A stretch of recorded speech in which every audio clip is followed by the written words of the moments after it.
मित्रांनो, काल आपण कथा साहित्य प्रकार परिचय काय केला रे पाहिलेला आहे आणि त्याच्यामधीलच शोध ही एक कथा आहे.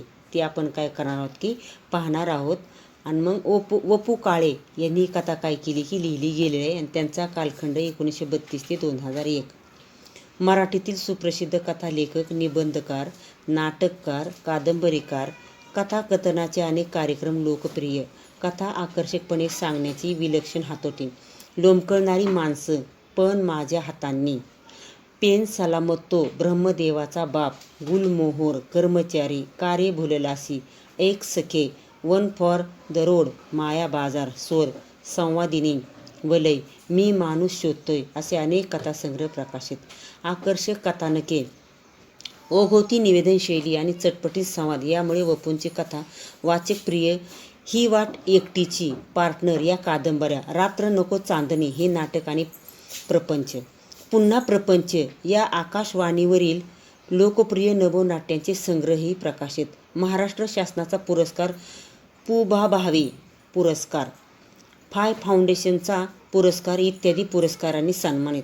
विपुल कथालेखन केलेल्या वपू काळे यांची शोध ही एक वैशिष्ट्यपूर्ण कथा आहे. कथा रचनेच्या तंत्रांची अनेक वैशिष्ट्ये या कथेत स्पष्ट दिसून येतात. कथेचा आरंभ मनाची पकड कशी घेतो, अनु या प्रमुख व्यक्तिरेखेचा विकास, हा कथानकातील प्रसंग, अन्य पात्रांशी येणारा संबंध आणि निवेदन यामधून कसा घडत जातो. कथाकाराने कथानकातील प्रसंग, उपकथानक यांची एकसंध गुंफण कशा प्रकारे केली आहे. विविध प्रसंगी कथानकाला आकस्मिकरित्या मिळणाऱ्या कलाटण्यांमधून नाट्य कसे निर्माण होते. अनु आणि तिचा ₹1च्या नोटेचा शोध याभोवती सगळे कथानक कसे फिरते राहते आणि कथेच्या शेवटी रहस्याचा उलगडा कसा होतो इत्यादी प्रश्नांच्या अनुषंगाने कथेचा अभ्यास करावा. कथेचा विषय, पात्रे आणि प्रसंग यांच्या दृष्टीने अनुकूल भाषा, चटपटीत आणि प्रत्यक्ष जीवन व्यवहारासारखे वाटणारे सजीव संवाद हे अभ्यासना योग्य आहेत. या कथेचा विकसनाच्या अंगाने घेतलेला आस्वाद कथा अधिक चांगल्या प्रकारे समजून घेण्याच्या दृष्टीने उपयुक्त ठरेल. आता याच्यामध्ये काय म्हणलं बघा. पहिल्याच दृश्यामध्ये 3 पात्रे आहेत. मी हा निवेदक, त्याची पत्नी मुक्ता आणि अनु. मी हाच कथा निवेदक आहे, तोच कथा सांगत आहे. तो नायक आहे, पण केंद्रस्थानी अनु आहे. कथा तिच्या भोवती काय होते की फिरत आहे. तर आपण प्रत्यक्ष कथेला काय करूयात की सुरुवात करूयात. अनु, आम्ही दोघं तुझी माफी मागतो हवं तर, पण तू काहीतरी बोल, अशी गप्प बसू नकोस. मी एवढं म्हणालो तरी ती गप्प राहिली. मी मुक्ताकडं पाहिलं, तिनंही माझ्याकडे त्याच नजरेनं पाहिलं. नंतर काय करावं हे आम्हा दोघांनाही सुचेना. दिवस असता तर 15-20 मिनिटात बांधाबांध करून अक्षरशः अणूच्या खोलीवरून आम्ही पळ काढला असता. रात्री 12-12:30च्या सुमारास कुठं जाणार. बघा काय म्हणले की अनु, आम्ही दोघं तुझी माफी मागतो. मग त्यांनी काय म्हणले की अनु, आमच्या हातून जी चूक झालेली आहे या चुकीबद्दल आम्ही तुझी काय करतोय की माफी मागत आहे, पण तू काहीतरी बोल. मग अनु, काहीतरी तू आमच्याशी बोल. तू काय करू नकोस की गप्प बसू नकोस. मी एवढं म्हणालो तरी ती गप्प राहिली. मी मुक्ताकडं पाहिलं, तिनंही माझ्याकडे त्याच नजरेनं पाहिलं. आम्ही दोघांनी काय केले की एकमेकाकडं अपराध्या नजरेसारखं काय केलं की पाहिलं गेलेलं आहे. आम्हा दोघांनाही सुचेना काय करावं ते. जर दिवस असता तर 15-20 मिनिटात बांधाबांध करून आम्ही अक्षरशः अणूच्या खोलीवरून काय केलं असतं की निघून गेलो असतो किंवा पळ काढला असता. पण ही वेळ कशी होती की रात्रीची होती, त्यातही 12-12:30 वाजल्या होत्या. त्याच्यामुळे त्या दोघांना कुठे जायला जागा नव्हती. कुठं जाणार. अणूचं जेवण आटोपलं होतं. हात धुवायला न जाता ती तशीच पानावर बसून होती. अनु, मुक्तानं बोलण्याचा प्रयत्न केला. मुक्ताकडं नजर रोखीत अनु म्हणाले, तुम्ही ₹1ची ती नोट घ्यायला नको होती.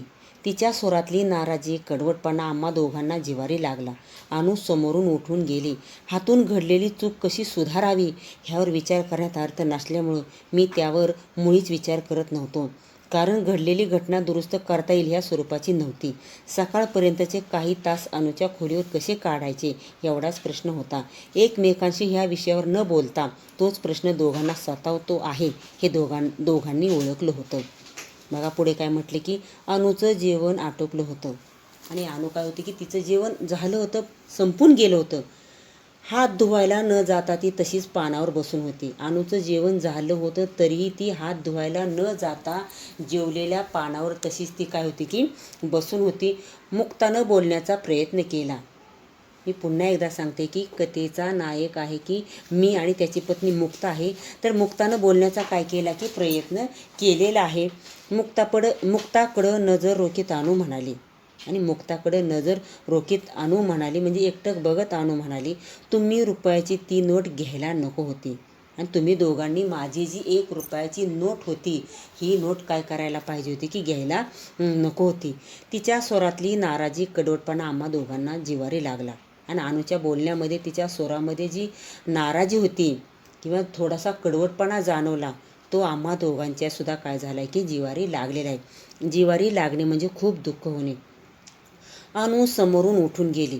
हातून घडलेली चूक कशी सुधारावी ह्यावर विचार करण्यात अर्थ नसल्यामुळे मी त्यावर मुळीच विचार करत नव्हतो.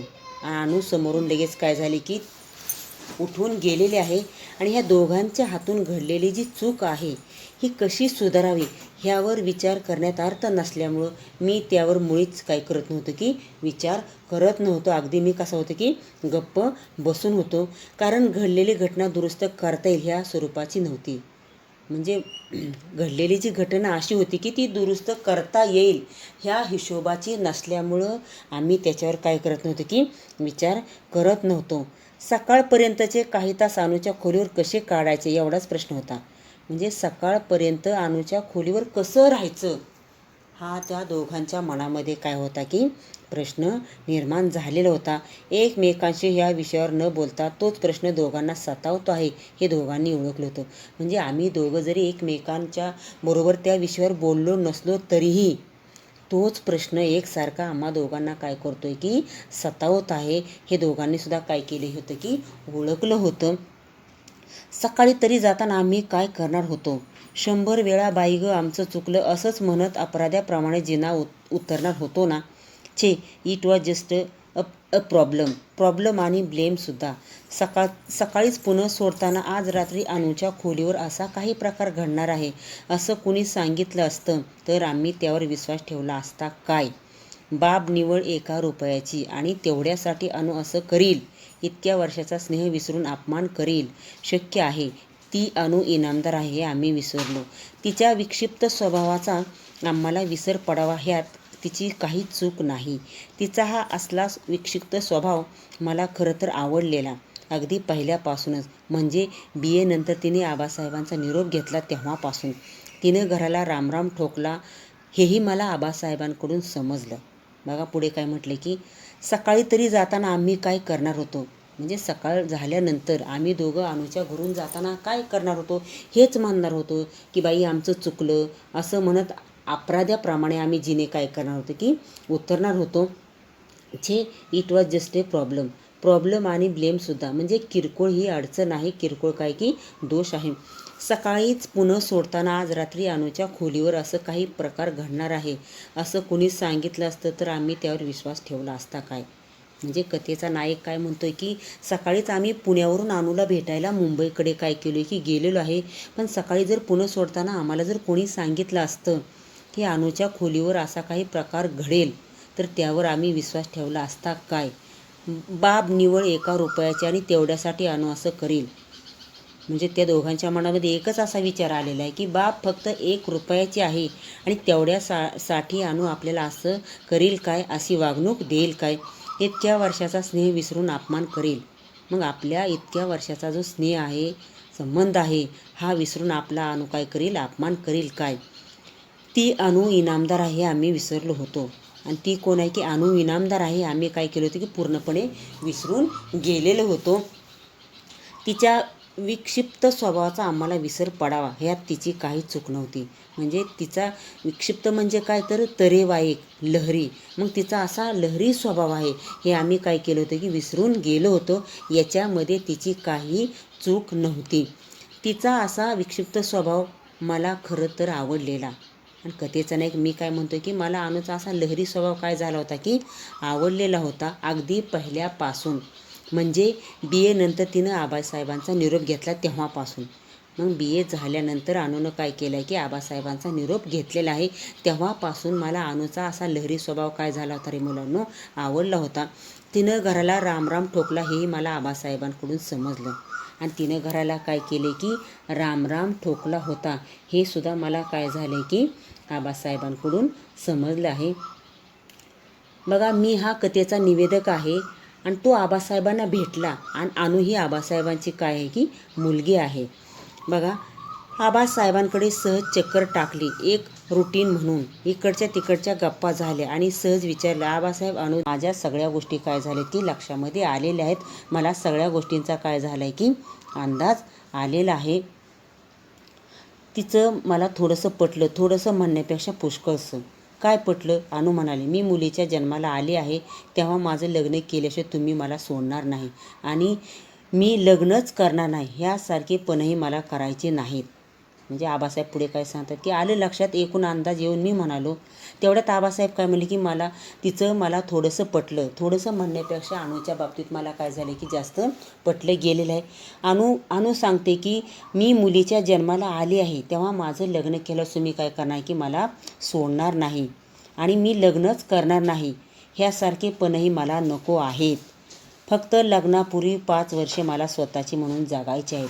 आणि अनुने काय केले की स्वतःसाठी काय केले की 5 वर्षे लग्नाच्या अगोदर काय करायचे की तिला स्वतःसाठी जगायचं आहे म्हणून तिने घर सोडलेलं आहे. म्हणजे कशी? हा प्रश्न मी तिला विचारला तेव्हा ती म्हणाली, 5 वर्षे माझी स्वतःची म्हणजे माझी स्वतःचीच असावीत. त्या वर्षाशी कोणाचाही संबंध असता कामा नाही. मला त्याचा कोणी अकाउंट विचारता कामा नाही. तरीसुद्धा 5 वर्षे मी एकटी जगणार म्हणजे निश्चित काय करणार. आबासाहेब म्हणाले, अगदी तिच्याच शब्दात सांगतो. ती म्हणाली, कुणाच्या ना कुणाच्या कलानं चालण्याची सवय प्रत्येक व्यक्ती परंपरेने लावून घेते. माणूस स्वतःचं व्यक्तिमत्व स्वतः घडवत नाही. कुणाचा ना कुणाचा तरी त्याच्यावर पगडा असतो. विचारांवर छाया पडलेली असते. आईबाप एखाद्या व्यक्तीवर प्रेम करतात म्हणून मूल त्या व्यक्तीवर प्रेम करू लागतो. आता पुढं पाहत काय म्हटले की हा प्रश्न मीही तिला विचारला तेव्हा ती म्हणाली, मला स्वतःची 5 वर्षे जगायची आहेत. अगदी खात्रीनं मला काय करायची, स्वतःची 5 वर्षे जगायची आहेत. माझ्या स्वतःसाठी मी 5 वर्ष जगणार आहे. त्या वर्षाशी कोणाचाही संबंध असता का, म्हणजे माझ्या वैयक्तिक आयुष्यासाठी मीही काय केले की 5 वर्ष घेतलेले आहेत. त्याच्यामध्ये कुणीही काय करायचं नाही की ढवळाढवळ करायची नाही आणि मला त्याचा कुणी हिशोबही विचारायचा नाही. म्हणजे निश्चित काय करणार. मग अनुने घर सोडून 5 वर्षे एकटी राहणार आहे म्हणजे ती नेमकी काय करणार आहे, हा आपल्यालासुद्धा काय झाला की मुलांनो प्रश्न पडलेला आहे. आबासाहेब म्हणाले, अगदी तिच्याच शब्दात सांगतो. आणि आबासाहेब त्या कथेच्या नायकाला काय म्हणतात की तिच्याच शब्दात सांगतो. ती म्हणाली, कुणाच्या ना कुणाच्या कलानं चालण्याची सवय प्रत्येक व्यक्ती परंपरेने लावून घेते. ती काय म्हणते की बघा, आयुष्य जगत असताना प्रत्येक माणसाला कुणाचा ना कुणाचा काय असतो की आधार असतो. मग आपण ती सवय काय करतो रे मुलांना, लावून घेतो. माणूस स्वतःचं व्यक्तिमत्व स्वतः घडवत नाही. म्हणजे तिचं एकच म्हणणं आहे की आपण आपलं स्वतःचं व्यक्तिमत्व काय करायचं आहे की घडवायचं आहे. तरच माणूस स्वतःच्या पायावर काय राहतो की उभा राहत असतो. कुणाचा ना कुणाचा तरी पगडा असतो आणि आयुष्यामध्ये जीवन जगत असणाऱ्या व्यक्तींवर कुणाचा तरी काय असतो की पगडा असतो. पगडा म्हणजे की प्रतिबिंब असतं. म्हणजे तिचं एकच म्हणणं आहे की मी घर सोडते याच्यासाठी की मला माझं स्वतःचं आयुष्य काय करायचं आहे की जगायचं आहे. मी माझं व्यक्तिमत्व स्वतः काय करणार आहे की घडवणार आहे. याच्यासाठी अनुनं काय केले की घर सोडलेलं आहे. मला कोणाच्याही आधाराने काय करायचं नाही की जीवन जगायचं नाही. विचारांची छाया पडलेली असते. म्हणजे तिचं असं म्हणणं आहे की प्रत्येक माणसावर कोणाचा तरी काय असतो की पगडा असतो, कोणाच्या तरी विचारांची काय असते की छाया असते. तसं मला कोणाचाही आधार न घेता काय करायचं की जीवन जगायचं आहे. याच्यासाठी तिने काय केले की घर सोडलेलं आहे. आईबाप एखाद्या व्यक्तीवर प्रेम करतात म्हणून मूल त्या व्यक्तीवर प्रेम करू लागतं. जी आई वडिलांचे शत्रू तेच त्या मुलाचे शत्रू. ह्याचाच अर्थ असा की स्वतःचा स्वतंत्र मेंदू घेऊन जन्माला आलेला जीव दुसऱ्याचं ऐकतो. त्या क्षणी तो स्वतःचं अस्तित्व निसर्गानं जगाकडं पाहण्याची दिलेली स्वतंत्र नजर हरवून बसतो. मग अनु काय म्हणते बघा की आईबाप एखाद्या व्यक्तीवर प्रेम करतात म्हणून मूल त्या व्यक्तीवर प्रेम करतं. मग ती काय म्हणते की आई वडील आपल्या एखाद्या घरातल्या व्यक्तीवर प्रेम करतात, म्हणून मूलसुद्धा त्यांच्या परंपरेनं काय करत त्या व्यक्तीवर प्रेम करू लागतो. जे आई वडिलांचे शत्रू तेच त्या मुलाचे शत्रू असतात. आणि आपण सुद्धा मुलांना आसपास अशा गोष्टी काय करतो की पाहतो. जे आपले शत्रू असतात ते मुलांचे सुद्धा काय होतात की शत्रू असतात. मग ह्याचा अर्थ असा की स्वतःचा स्वतंत्र मेंदू घेऊन जन्माला आलेला जीव दुसऱ्याचं ऐकतो. मग ती काय म्हणते की स्वतःचा स्वतंत्र मेंदू घेऊन आलेला जो जीव आहे तो काय करतो की दुसऱ्याचं ऐकतो. त्या क्षणी तो स्वतःचं अस्तित्व निसर्गाकडे जगाकडे पाहण्याची दिलेली स्वतंत्र नजर हरवून बसतो. आणि त्या क्षणाला तो काय करतो की स्वतःचं अस्तित्व म्हणजे आपण स्वतः आहोत हे अस्तित्व ते काय करतो की विसरत असतो. निसर्गानं जगाकडे पाहण्याची दिलेली स्वतंत्र नजर हरवून बसतो. मग निसर्गानं आपल्याला काय केले की निसर्गानं जगाकडं पाहण्यासाठी दिलेली ही जी नजर आहे ही आपण काय करतो रे मुलांनो हरवून बसतो. मला 5 वर्ष एवढ्याचसाठी एकटं जगायचं आहे. म्हणजे मला काय करायची माझी स्वतःची म्हणून मला काय करायची की 5 वर्ष जगायचं आहे. मला कोणाचा सुद्धा आधार न घेता काय करायचे की जगायचं आहे. माझे स्वतःचे विचार आणि तुमच्या विचारांचा पडलेला पगडा ह्यात किती अंतर आहे ते मला पाहायचे. जगाकडे पाहताना मला माझा चष्मा हवा. प्रत्येक वस्तूचं घटनेचं व्यक्तीचं मूल्यमापन करायला मला माझी नजर स्वतंत्र तयार करायची आहे आणि तेही संसारात पडण्यापूर्वी. बघा अनुनं काय केली की घर का सोडलेलं आहे तर तिला काय करायचं की जगाकडे पाहताना मला माझा चष्मा हवा आहे. आणि ती काय म्हणते की मला जेव्हा मी जगाकडे पाहीन तेव्हा मी माझ्या स्वतःच्या चष्म्यामधून म्हणजे माझ्या स्वतःच्या डोळ्यामधून ती काय करणार आहे की पाहणार आहे. प्रत्येक वस्तूचं प्रत्येक घटनेचं प्रत्येक व्यक्तीचं मूल्यमापन करायला मी माझी स्वतःची काय करणार की नजर वापरणार आहे. स्वतःची नजर काय करायची की मला तयार करायची आहे आणि तेही संसारात पडण्यापूर्वी. म्हणूनच अनुनं काय केलं आहे की घर सोडलं गेलं म्हणजे तिला काय करायचं स्वतःचं अस्तित्व निर्माण करायचं आहे. एवढ्या कारणासाठी त्या अनुनं काय केले की घर सोडलेलं आहे. स्वतःचे अनुभव स्वतः जमा करायचे आहेत. समाजात मिसळल्याशिवाय समाज समजत नाही आणि व्यक्तीही कळत नाहीत असं ती म्हणते. समाज ही विशाल अर्थानं व्यक्तीच असते आणि व्यक्ती घटक रूपानं समाजच आहे असं एका महाराजाचं विधान ती नेहमी ऐकवते. पण त्यावरही ती असं म्हणते की त्यांचं मत झालं मला त्यातलं सत्य शोधायचं आहे. मग अनु काय करते बघा पुढं. स्वतःचे अनुभव स्वतः जमा करायचे आहेत. म्हणजे मला जे येणारे जे अनुभव आहेत समाजामध्ये वागत असताना माझ्या वाट्याला जे अनुभव येतील ते अनुभव मला काय करायचे आहेत की स्वतः जमा करायचे आहेत. आणि समाजात मिसळल्याशिवाय समाज समजत नाही. आणि ही गोष्ट खरी आहे की आपण समाज आसपासच्या लोकांच्या मध्ये जर मिसळलो तरच आपल्याला लोकांचा काय होतं की अनुभव येत असतो. मग तशा पद्धतीनं अनुला सुद्धा तेच करायचं आहे. आणि व्यक्तीशी कळत नाही असं ती म्हणते. म्हणजे समाज समजत नाही व्यक्तीसुद्धा कळत नाहीत असं ती काय म्हणते की सांगते आहे.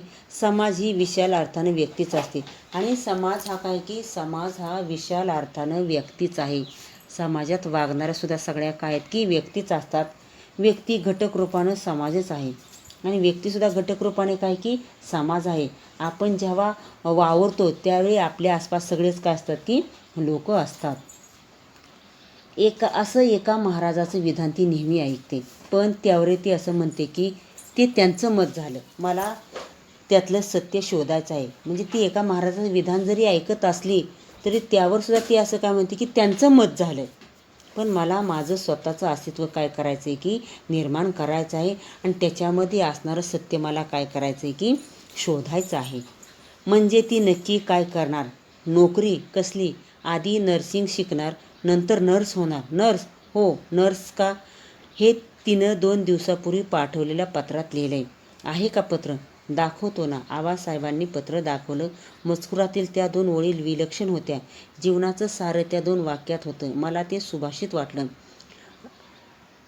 नर्सिंगचा पेशा का निवडला हे सांगताना अनुने लिहिलं होतं. आबा इस्पितळ आणि पेशंट हे विश्व असं आहे की सुख आणि दुःख इथं खऱ्या स्वरूपात भेटतात.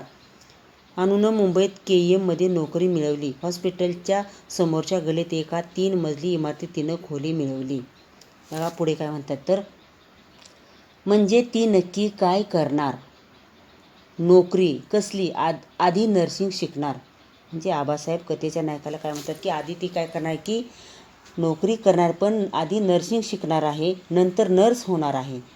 हो, नर्सच का, हे तिनं 2 दिवसापूर्वी पाठवलेल्या पत्रात लिहिलं आहे.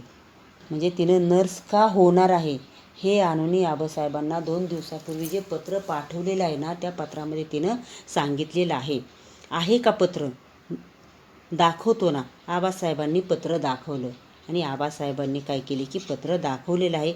मजकुरातील त्या 2 ओळी विलक्षण होत्या आणि ते आलेलं पत्र होतं आणि त्या पत्रामध्ये ज्या ओळी लिहिल्या होत्या त्या ओळी कशा होत्या की अगदी विलक्षण होत्या. जीवनाचं सार त्या 2 वाक्यात होतं आणि अख्ख्या जीवनाचं जे सार आहे किंवा सारांश आहे त्या 2 वाक्यामध्ये काय होता की नमूद केलेला होता. मला ते सुभाषित वाटलं. नर्सिंगचा पेशा का निवडला हे सांगताना अनुने लिहिलं होतं आणि नर्सिंगचा पेशा का निवडला हे सांगताना अनुने पुढं पत्रामध्ये काय लिहिले बघा. आबा इस्पितळ आणि पेशंट हे विश्व असं आहे.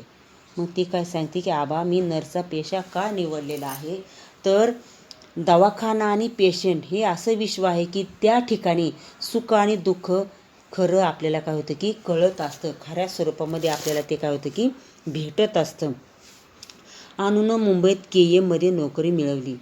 हॉस्पिटलच्या समोरच्या गलीत एका 3 मजली इमारतीत तिनं खोली मिळवली आणि अनुनं काय केले की मुंबईमध्ये जे KM हॉस्पिटल आहे या हॉस्पिटलमध्ये काय केले की नोकरी मिळवली गेलेली आहे. आणि हॉस्पिटलच्या समोरच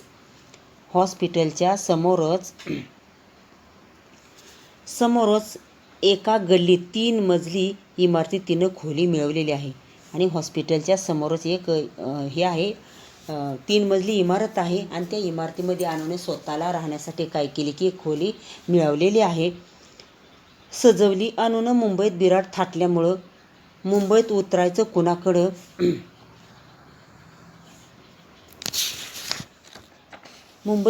कुणाकडं हा आमचा प्रश्न सुटला होता. आणि अनुनं काय केले की हॉस्पिटलच्या समोरच 3 मजली इमारतीमध्ये चांगली काय केली की खोली मिळवलेली आहे, सजवलेली आहे. अनुनं मुंबईत बिराड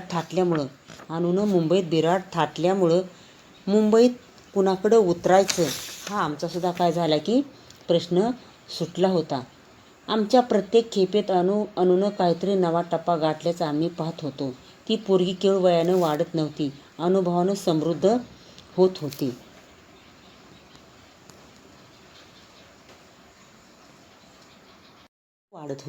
तिनं निवडलेल्या व्यवसायात ती हरवली होती.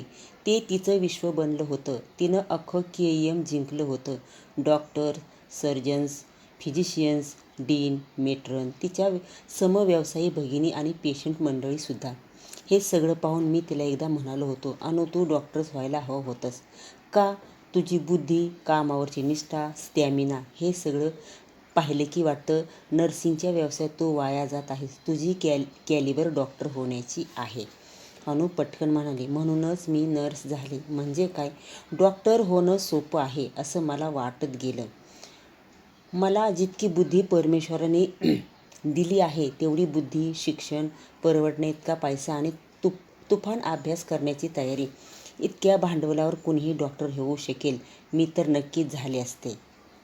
बघा काय म्हटलं की अनुनं नर्सचं क्षेत्र काय केलं होतं की निवडलेलं होतं आणि तिनं निवडलेल्या व्यवसायात ती हरवली होती. आणि अनुनं स्वतःचं काय केलं होतं की क्षेत्र नर्सचं निवडलं होतं आणि तिनं निवडलेल्या व्यवसायामध्ये ती काय झाली होती, पूर्णपणे गुंतून गेली होती.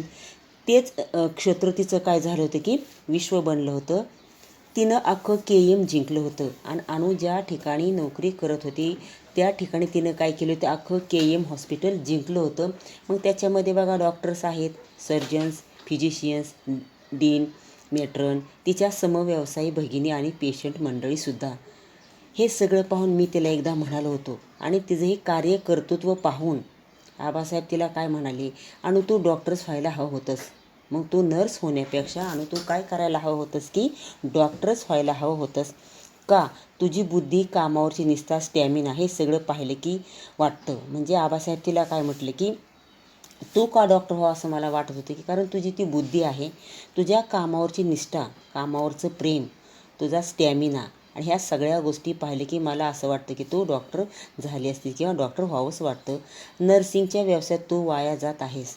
नर्सचा व्यवसाय करून तू काय करते की त्याच्यामध्ये वाया जात आहेस असं आबांना वाटत आहे. तुझी कॅलिबर डॉक्टर होण्याची आहे. म्हणजे तुझी कॅलिबर म्हणजे तुझी पात्रता काय की डॉक्टर होण्याची आहे. अनु पटकन म्हणाली, म्हणूनच मी नर्स झाले. म्हणूनच मी काय झाले की नर्स झालेली आहे. म्हणजे काय, डॉक्टर होणं सोपं आहे असं मला वाटत गेलं. मग मला काय वाटलं की डॉक्टर होणं कसं आहे की सोपं आहे. मला जितकी बुद्धी परमेश्वराने दिली आहे तेवढी बुद्धी आणि शिक्षण परवडण्याइतका पैसा आणि तुपानं अभ्यास करण्याची तयारी इतक्या भांडवलात कोणीही डॉक्टर होऊ शकेल. मी तर नक्कीच झाले असते. मग अनु काय म्हणते की डॉक्टर होणं सोपं आहे. माझ्याकडे जेवढी बुद्धी आहे, जेवढी मला परमेश्वराने दिली आहे तेवढी बुद्धी, शिक्षण आणि परवडण्याइतका पैसा, तुफान अभ्यास करण्याची तयारी, या सगळ्या गोष्टीवर कधीही मी डॉक्टर होऊ शकले असते. मी तर नक्की डॉक्टर झाले असते. तेच मला हवंय. मग का झाली नाहीस? आत्ता करू शकतेस यापेक्षा जास्त चांगली सेवा तू व्याधीने पिडलेल्या माणसांची करू शकली असतेस. मुळीच नाही. सेवा ह्याच दृष्टिकोनातून मला विचाराल तर म्हणेन डॉक्टर्सपेक्षा नर्स महत्त्वाची, तिची जबाबदारी अधिक. आणि अनुनी का डॉक्टर झालं नाही बघा. मग तेच मला हवंय. मग का झाली नाहीस? आत्ता करू शकतेस. मग आबासाहेब तिला काय सांगतात की तो डॉक्टर व्हावी अशी माझी काय होती की इच्छा होती, पण तू झाली नाहीस. आत्तासुद्धा तू काय करू शकतेस की डॉक्टर होऊ शकतेस. चांगली सेवा तू करू शकतेस. मुळीच नाही. सेवा ह्याच दृष्टिकोनातून मला विचाराल तर म्हणेन, म्हणजे मला काय करायचे की डॉक्टर बनवून पेशंटची सेवा करायची नाही. डॉक्टरपेक्षा नर्स महत्त्वाची, तिची जबाबदारी अधिक असते. आणि डॉक्टर्सपेक्षा नर्स काय असते की महत्त्वाची असते. म्हणूनच अनु काय झाले की डॉक्टर झालेले नाही आणि तिने नर्सचा व्यवसाय काय केला की निवडला गेलेला आहे. उत्तम डॉक्टर होण्यापेक्षा उत्तम नर्स होणं कठीण, इतकंच माझं म्हणणं. डॉक्टरी पेशात ज्ञानाचा भाग मोठा आहे. माझ्या व्यवसायात मनाचा भाग मोठा आहे. डॉक्टरांचा स्टेथोस्कोप फक्त छातीपर्यंतच पोहोचतो. नर्सचा हात काळजाच्या आत जातो. रोग जाणता आला की डॉक्टरचं कार्य संपतं. नर्सला पेशंट समजावा लागतो. मला रोगाची माहिती नकोच आहे, मला माणसाची माहिती हवी आहे. म्हणूनच मला हा पेशा महत्त्वाचा वाटतो. मी आमच्या डीन साहेबांना नेहमी म्हणते की तुम्ही डॉक्टर्स मंडळी फक्त रोग्यांचा ताप पाहून मोकळे होता. आम्ही ताप आणि मनस्ताप दोन्हीचं निवारण करण्याची धडपड करतो. बघा, अनुनं काय केले की नर्स क्षेत्र निवडण्याचं कारण तिनं सांगितलं आहे की उत्तम डॉक्टर होण्यापेक्षा उत्तम नर्स होणं कठीण आहे. मग अनु काय सांगते की एक चांगला डॉक्टर होण्यापेक्षा एक चांगली नर्स होणंसुद्धा कसं आहे की कठीण आहे मुलांनो. इतकंच माझं म्हणणं. डॉक्टरी पेशात ज्ञानाचा भाग मोठा आहे. म्हणजे काय झालं की डॉक्टरी पेशामध्ये ज्ञानाचा भाग जास्त आहे, मोठा आहे. आणि माझ्या व्यवसायात मनाचा भाग मोठा आहे. म्हणजे काय केले की मी जो व्यवसाय करते किंवा निवडला आहे त्याच्यामध्ये काय की मनाचा मोठेपणा आहे, मनाचा काय की मोठा भाग आहे. डॉक्टरांचा स्टेथोस्कोप फक्त छातीपर्यंतच पोचतो. आणि डॉक्टरांचा स्टेथोस्कोप काय होतं की फक्त छातीपर्यंतच पोचतो. नर्सचा हात काळजाच्या आत जातो. फक्त डॉक्टर काय करतात रे मुलांना, फक्त तपासतात आणि गोळ्या औषधं काय करतात की लिहून देतात. परंतु नर्स पेशंटच्या काळजापर्यंत काय होते की जाऊन पोचत असते आणि सगळी सेवा नर्सलाच पेशंटची करावी लागते. रोग जाणता आला की डॉक्टरचं कार्य संपतं. मग डॉक्टरांचं काय काम असतं की रोग जाणता आला की डॉक्टर काय होतं की त्यांचं कार्य संपवत असतात. नर्सला पेशंट समजावा लागतो. मग नर्सचं कार्य काय की तिला अख्खा पेशंट काय करावं लागतं की समजावून घ्यावा लागतो, समजावं लागतो. मला रोगाची माहिती नकोच आहे. मग अनुला काय करायची, फक्त रोगाची माहिती जाणून घ्यायची नाही, कारण तिला पेशंटची मनापासून काय करायची की सेवा करायची आहे. मला माणसाची माहिती हवी आहे. म्हणजे रोगापेक्षा तिने माणसाला काय केले की महत्त्वाचं स्थान दिले गेलेलं आहे. म्हणून मला हा पेशा महत्त्वाचा वाटतो. म्हणजे तिने परत एकदा मी सांगते काय सांगितले की मला डॉक्टरपेक्षा काय करायची, रोगाची माहिती नको आहे, मला माणसांची माहिती हवी आहे. म्हणूनच तिने हा पेशा काय केला आहे की निवडलेला आहे. मी आमच्या डीन साहेबांना नेहमी म्हणते की तुम्ही डॉक्टर मंडळी फक्त रोग्याचा ताप पाहून मोकळे होता. आणि अनु काय सांगते की मी आमच्या डीन साहेबांना नेहमी म्हणते की तुम्ही डॉक्टर्स मंडळी काय करता की रोग्याचा ताप पाहून मोकळे होता. आम्ही ताप आणि मनस्ताप दोन्हीचं निवारण करण्याची धडपड करतो. मग आम्ही काय करतो की त्यांचा जो ताप आहे आणि तो मनस्ताप, या दोन्ही गोष्टींची निवारण करण्याची क्षमता आणि पात्रता आमच्यामध्ये असते. अशी आपट अनु रागावली होती. निमित्त काय तर तिचा 1 रुपयाची नोट घेतली. ती देखील आम्ही मुद्दाम घेतली नाही. मुंबईच्या आमच्या ह्या मुक्कामात आमचे मित्र भिडे आणि भिडेवहिनी आम्हाला भेटायला आल्या. अनुच्या खोलीवर गप्पागोष्टीत रात्रीचे 11 कधी वाजले समजलंच नाही. दोघे जायला निघाली. वहिनी सहज म्हणाल्या, आपण टॅक्सीने जाऊ बाई. त्या बसचा आणि गाडीचा अगदी उबग आला. टॅक्सीने जाऊ, त्यात काय मोठंसं, फक्त सुट्टे पैसे वर आहेत की नाही पहा. तेवढ्यासाठी टॅक्सीवाल्यांना अडवायला नको. मग शोधाशोध, कारण दोघांकडे 10ची नोट निघाली. भिडे, 1 मिनिट थांबा, मी देतो सुट्टे पैसे. माझ्याजवळचे आणि मुक्ताजवळचे असे सगळे पैसे जमा केले तर 9च रुपये भरले. बघा, ही अशी अनु काय झालेली आहे की अशी अनु रागवलेली आहे. निमित्त काय, म्हणजे अनु रागवण्याचं काय निमित्त आहे तर तिची 1 रुपयाची नोट मी आणि त्याच्या पत्नीनं काय केली होती की कथेच्या नायकांनी त्यांनी घेतलेली होती. ती देखील आम्ही मुद्दाम घेतली नाही. मग अनुची 1 रुपयाची नोट घेण्यापाठीमागचं आमचं काय होतं की वेगळंच कारण होतं. आम्ही ती नोट मुद्दाम काय केली होती की घेतलेली नव्हती. मुंबईच्या आमच्या ह्या मुक्कामात आमचे मित्र, मग अनुच्या घरी मुंबईच्या मुक्कामामध्ये आमचे जे मित्र आहेत, हे मित्र भिडे आणि भिडे वहिनी आम्हाला भेटायला आल्या.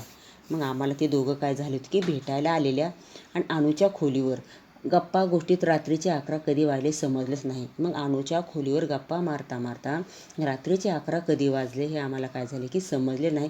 आणि ते नंतर काय झाले की जायला निघाले.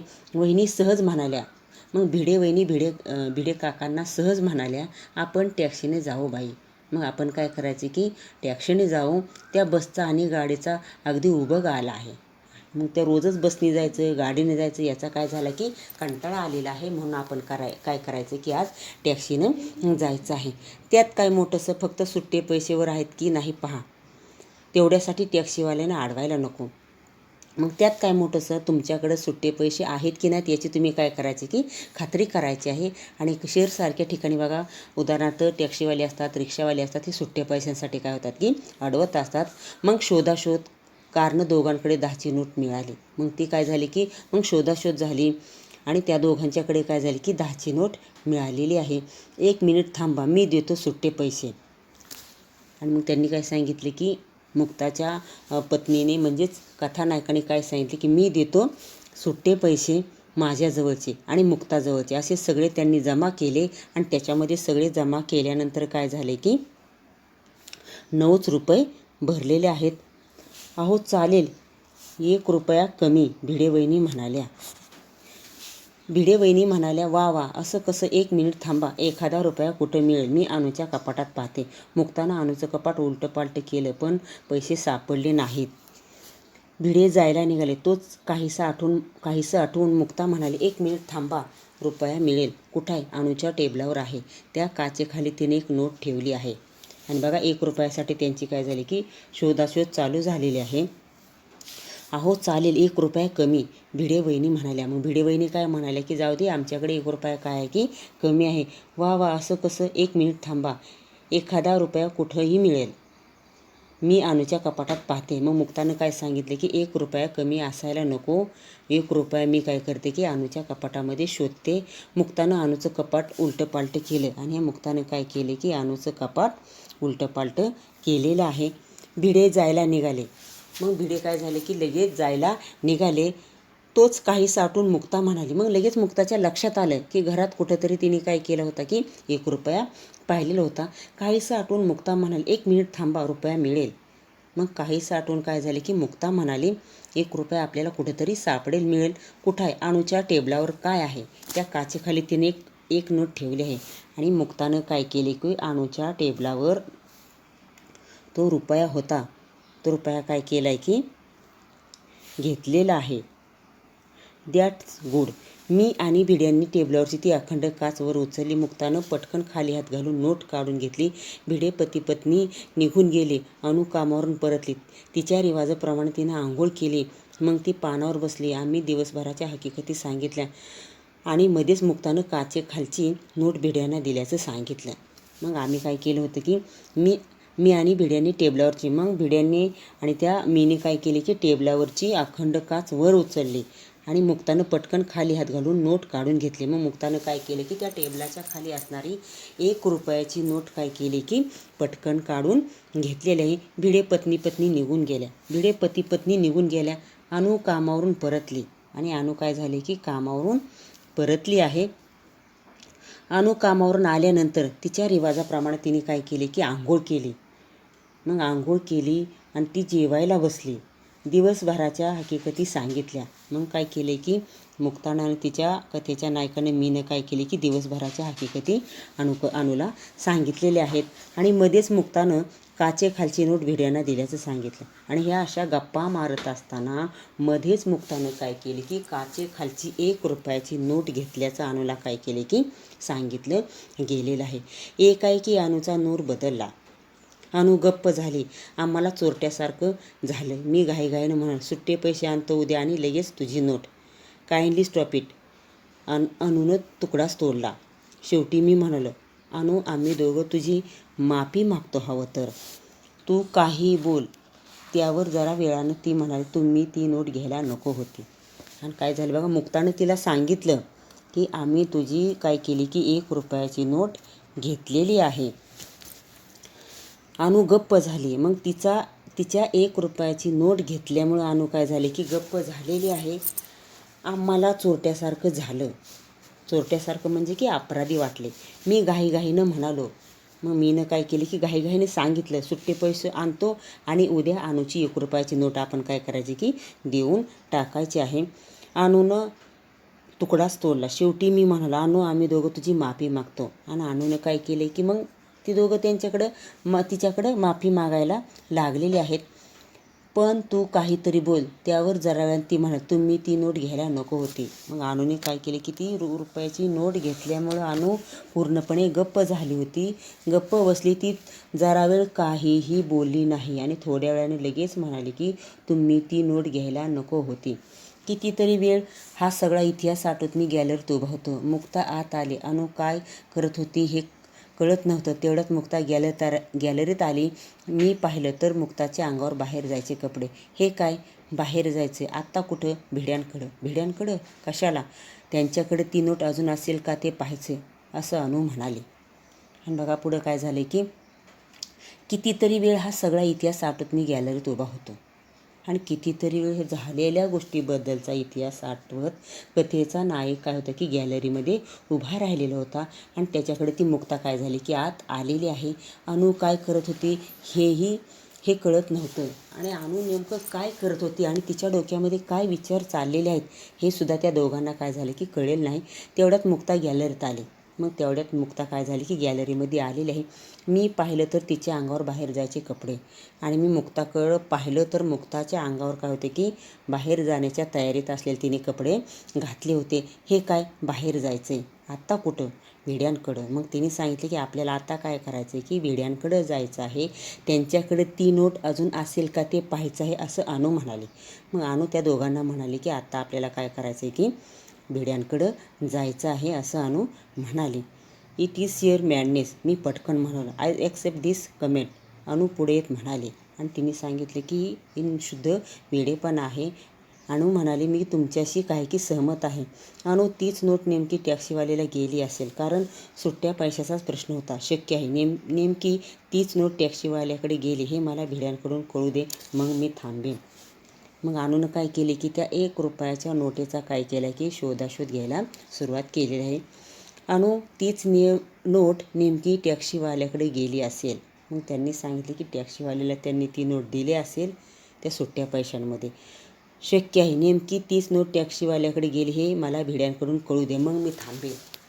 मग मीनं तिला काय सांगितलं की तू म्हणत असशील तर ती जर नोट त्या टॅक्सीवाल्याकडे गेली असं मला जर भिड्यांनी सांगितलं तर मग मी काय करेन की थांबेन.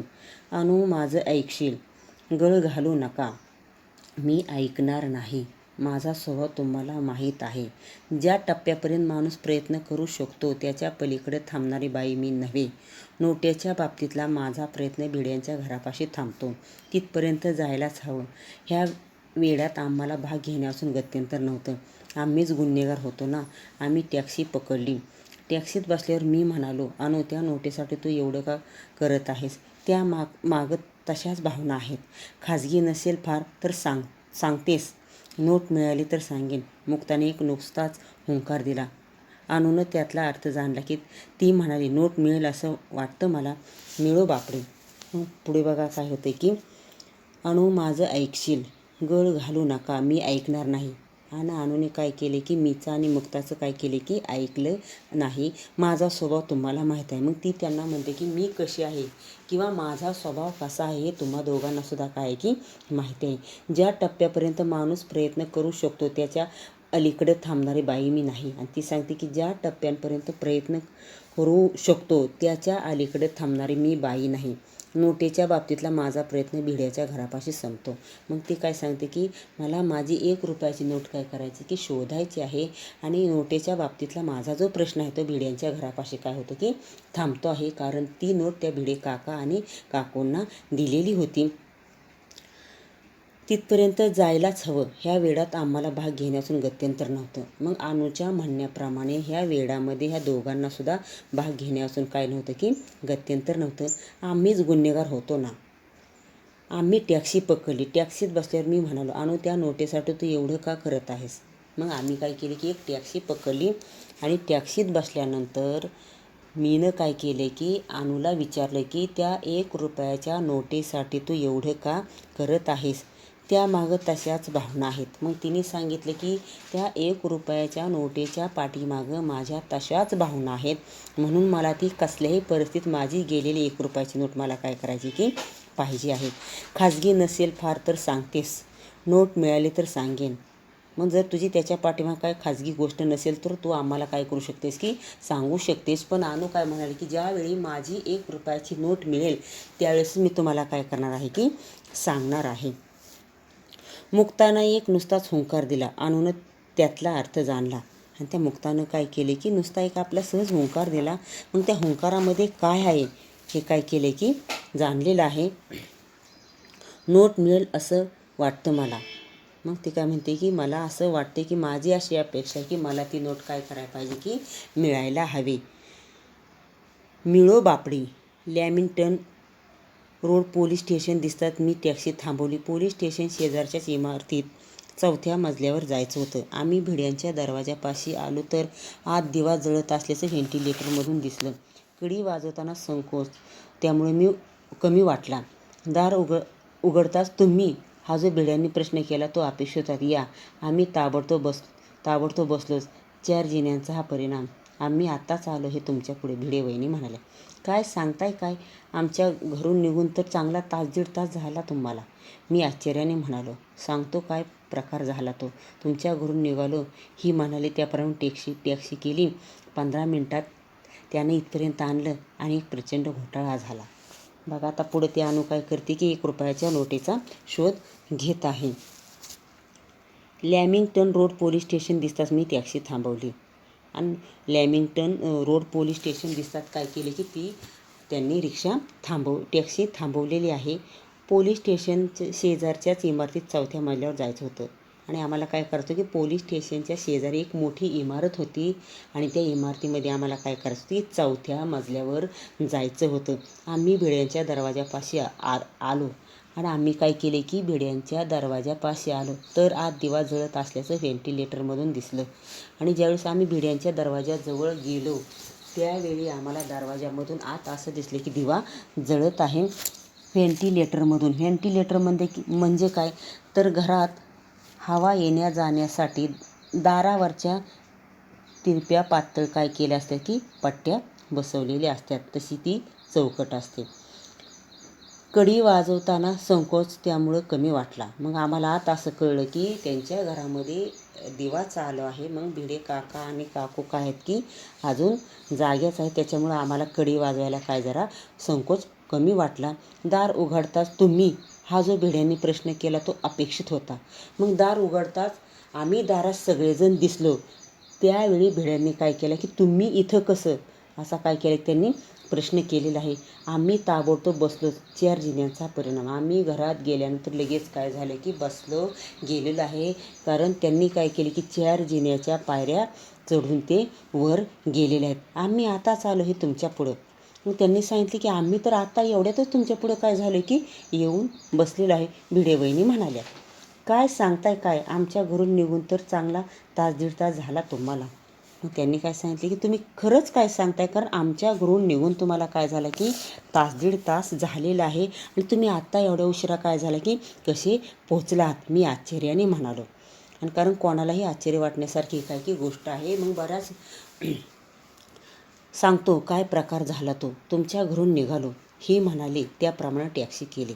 मग त्यांनी त्यांचा प्रकार काय झाला हे सांगायला काय केली की मुलांनो सुरुवात केलेली आहे. टॅक्सी केली, 15 मिनटात त्याने इथपर्यंत आणलं आणि एक प्रचंड घोटाळा झाला. मग टॅक्सी केली, टॅक्सीमध्ये बसलो आणि 15 मिनटातच त्याने इथपर्यंत काय झालं की आम्हाला टॅक्सीवाल्यानं आणून सोडलेलं आहे. काय झालं, इथल्या चौकात एक म्हातारा आमच्या टॅक्सीखाली आला. मग काय, खरं तर आम्ही लगेच त्यातून सुटलो असतो, ठरवलं असतं तर, पण आमचा चांगुलपणा आम्हाला जरा नडला. का, टॅक्सीवाल्याची 1% देखील चूक नव्हती. तेव्हा टॅक्सीवाल्याला वाचवायचं म्हणून त्याच्या बाजूनं जबानी द्यायला आम्ही पोलीस स्टेशनावर गेलो आणि तो म्हातारा मुक्ताने विचारलं, त्याला नायरमध्ये ॲडमिट करून आलो ना, कितपत लागलं. अनुमधली नर्स जागी झाली. नो होप्स, भिड्याने सांगितलं. बरं मग आता पुढे बघा, भिडे काका आणि काकू काय करतात की त्यांना घरी यायला का उशीर झाले काय करतात की सांगत आहे. काय झालं, इथल्याच चौकात एक म्हातारा आमच्या टॅक्सीखाली आला. मग आम्ही तुमच्या तिथून निघालो, तर टॅक्सी केली, टॅक्सीत बसलो आणि 15 मिनटात आमच्या इथपर्यंत आलो. परंतु इथल्या चौकामध्येच एक वयस्कर म्हातारा आमच्या टॅक्सीखाली आलेला आहे. मग काय, खरं तर आम्ही लगेच त्यातून सुटलो असतो. मग आम्हीच काय झालं असतो की लगेच त्या गोष्टीमधून काय झालं असतं की सुटलो असतो. पण आमचा चांगुलपणा आम्हाला जरा नडला. पण आमच्यामध्ये जो चांगुलपणाचा गुण आहे हा आम्हाला काय झालेला आहे की नडला गेलेला आहे. आणि कसं असतं मुलांना की समाजामध्ये सगळीच लोकं काय नसतात की वाईट नसतात. बरीच लोकं कशी असतात की चांगली असतात. का, टॅक्सीवाल्याची 1% देखील चूक नव्हती. मग आम्ही ज्या टॅक्सीमध्ये बसलो होतो त्या टॅक्सीवाल्याची काहीसुद्धा चूक नव्हती. तेव्हा टॅक्सीवाल्याला वाचवायचं म्हणून त्याच्या बाजूनं जबानी द्यायला आम्ही पोलीस स्टेशनावर गेलो होतो. मग त्यांनी सांगितलं की त्याची चूक नसताना मग त्याला वाचवायसाठी आम्ही काय केले की त्याच्या बाजूने जबानी म्हणजे साक्ष द्यायला आम्ही पोलीस स्टेशनावर गेलो होतो. आणि तो म्हातारा मुक्ताने विचारलं. मग मुक्तानं कळकळीने त्या म्हाताऱ्याची काय केली की चौकशी केलेली आहे. त्याला नायरमध्ये ॲडमिट करून आलो ना. मग नायर हे एका हॉस्पिटलचं नाव आहे आणि त्याला आम्ही नायर हॉस्पिटलमध्ये काय केले की ॲडमिट करून आलेलो आहे. कितपत लागलं, अनुमधली नर्स जागी झाली. मग अनु ही काय की तिचा व्यवसाय नर्स आहे आणि तिने लगेच काय केले की विचारलेलं आहे कितपत लागलेलं आहे म्हणून. नो होप्स, भिड्यांनी सांगितलं. बरं मग काय, हॉस्पिटलमधून पोलीस स्टेशन, जबान्या, स्टेटमेंट्स, पोलीस स्टेशन आपलं शेजाराचं आहे म्हणून बरं आहे. भिडे असल्या गोष्टी किंवा तुम्हीच करू जाणे. नाही तसं नाही, माझा एका पोलीस बिलीस लचान मलाही झेपणार नाही. मला किंवा आली ती टॅक्सीवाल्याची. मग त्यांनी सांगितलं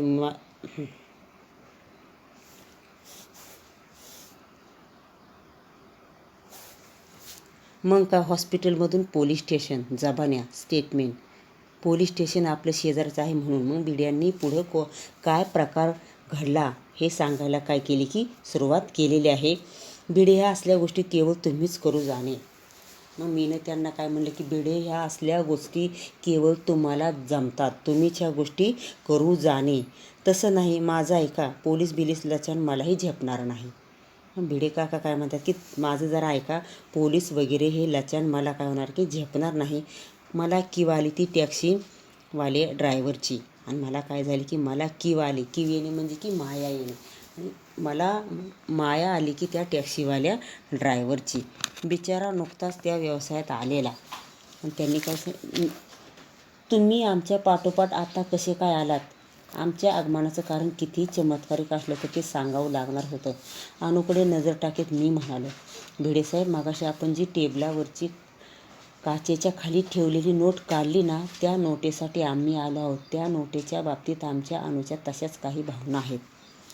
मग भिडे काकांनी त्यांना विचारलं की आम्ही तर येऊन आत्ताच थांबलो आहोत आणि तुम्ही आमच्या पाठीमागून लगे कसे आलात. मग कशी आलात. आमच्या आगमनाचं कारण कितीही चमत्कारिक असलं तरी ते सांगावं लागणारच होतं. मग मीनं काय सांगितलं, आम्ही तुमच्या घरी कशासाठी आलो आहेत, आम्ही येण्याचं कारण किती जरी चमत्कारिक असलं तरी ते तुम्हाला सांगण्यापासून काय नव्हतं की पर्याय नव्हता. अनुकडं नजर टाकीत मीनं म्हणालो, भिडे साहेब, मगाशी आपण जी टेबलावरची काचेच्या खाली ठेवलेली नोट काढली ना, त्या नोटीसाठी. मग मगाशी जेव्हा आम्ही तुम्हाला टॅक्सीवाल्याला पैसे द्यायला टेबलाच्या खालची जी नोट काढली होती ना, त्या नोटीसाठी आम्ही इथपर्यंत काय झालो आहे की आलेलो आहोत. त्या नोटेच्या बाबतीत आमच्या अनुच्या सुद्धा काय की तशाच भावना आहेत. अहो, आणि तीच नोट नेमकी गेली असेल तर मग माझा शोध खुंटला असं समजून मी गप्प बसेन. लेट्स ट्राय असं म्हणत भिड्यांनी त्यांचं पैशाचं पाकिट आणलं, त्यातले कप्पे शोधले. त्यात एक 10ची नोट, एक 2 रुपयाची नोट आणि बाकी सगळी नाणीच होती. आय एम सॉरी, छे छे, त्यात तुमची काहीच चूक नाही असं म्हणत अनु उठलीच. आम्ही दरवाजापाशी आलो तेवढ्यात भिडे म्हणाले, 1 मिनिट थांबा, बोला. तुमचा शोध खुंटला असंच काही म्हणता येणार नाही. कसं काय, अनुनं उत्सुकतेने विचारलं. तुमची नोट अगदी सुखरूप पोलिसांच्या पहाऱ्यात आहे असं समजा. म्हणजे अख्खं लॅमिंग्टन रोड पोलीस स्टेशन त्याच्यासाठी पहारा करतंय. त्यांना नीट सांगा हो. भिडेवहिनी भिड्यांना माफक प्रमाणात दम भरला. सगळं सांगतो असं म्हणत भिड्यांनी शर्ट चढवला आणि पुढे बघा काय झालं की, अहो, आणि तीच नोट नेमकी गेली असेल तर. मग त्यांनी सांगितलं, माझ्याकडून जर ती नोट नेमकी गेली असेल तर पुढं काय करायचं. मग माझा शोध खुंटला असं समजून मी गप्प बसेन. मग कथेचं नाही काय म्हणते की त्या नोटेचा मग तुमच्याकडून जर ती गेली असेल तर माझा शोध घेण्याचा प्रयत्न काय झाला की संपलेला आहे असं मी काय करेन की म्हणेन. भिड्यांनी त्यांचं पैशाचं पाकिट आणलं. मग भिड्यांनी काय केले की त्यांचं जे पैशाचं पाकिट होतं ते पैशाचं पाकिट ते काय झाले की घेऊन आलेले आहेत. त्यातले कप्पे शोधले. त्यात एक 10ची नोट, एक 2 रुपयाची नोट आणि बाकी सगळी नाणीच होती. आणि भिड्यांच्या पाकिटामध्ये काय होतं की फक्त एक 10 रुपयाची नोट होती, एक 2 रुपयाची नोट होती आणि बाकी सगळी काय होती की नाणीच होती. आय एम सॉरी, छे छे, त्यात तुमची काही चूक नाही असं म्हणत अनु उठली. मग भिड्यांनी त्यांना काय केले की माफी मागितली आहे. परंतु भिडे काकांना अनुनं काय सांगितले की त्याच्यामध्ये तुमची काहीही चूक नाही असं अनु म्हणाले आणि लगेच काय केले की उठून गेलेले आहे. आम्ही दरवाजापाशी आलो तेवढ्यात भिडे म्हणाले, 1 मिनिट थांबा. मग आम्ही परत यायला आमच्या घरी निघालो. त्यावेळी लगेच भिडे काय म्हणले की तुम्ही 1 मिनिट काय करायचं की थांबायचं आहे. बोला, तुमचा शोध खुंटला असंच काही म्हणता येणार नाही. भिडेंनी परत त्यांना सांगितले की तुमचा त्या 1 रुपयाच्या नोटेचा शोध संपला असंच काही म्हणता येणार नाही. कुठंतरी ती नोट मिळेल आपल्याला अशी काय की आशा आहे. कसं काय, अनुनं उत्सुकतेने विचारलं. मग लगेच अनुला थोडं काय झालं की उत्सुकता वाटली. म्हणजे आपली हरवलेली 1 रुपयाची नोट सापडणार आहे याचा अनुला काय झालं होतं की आनंद झाले होता. तुमची नोट अगदी सुखरूप पोलिसांच्या पहाऱ्यात आहे असं समजा. मग तुमची नोट काय झाली की अगदी सुखरूप व्यवस्थितपणे त्या पोलिसांच्या पहाऱ्यामध्ये असं समजा. म्हणजे अख्खं लॅमिंग्टन रोड पोलीस स्टेशन त्याच्यासाठी पहारा करतंय. मग आमच्या शेजारी जे लॅमिंग्टन पोलीस स्टेशन आहे ते तुमच्या 1 रुपयाच्या नोटेचा काय करतंय की पहारा करत आहे. त्यांना नीट सांगा हो. भिडे वहिनींनी भिड्यांना माफक प्रमाणात दम भरला. मग भिडे वहिनी काय म्हणल्या की त्यांना व्यवस्थित नीट सांगा. थोडासा दम काय केला की त्यांना भरला गेलेला आहे. सगळं सांगतो असं म्हणत भिड्यांनी शर्ट चढवला. आणि असं म्हणत भिड्यांनी काय केलं आहे की अंगात शर्ट चढवलेला आहे. येतेस का तू, त्यांनी वहिनींना विचारलं. कुठं पण? Lamington road police स्टेशनात. आपला टॅक्सीवाला तिथंच असेल ना अजून. अगं बाई, खरंच की, चला. ब्लॉकला कुलूप लावून आम्ही निघालो. या भिडे साहेब, इन्स्पेक्टर साळवींनी स्वागत केलं. तुम्हाला थोडी तसदी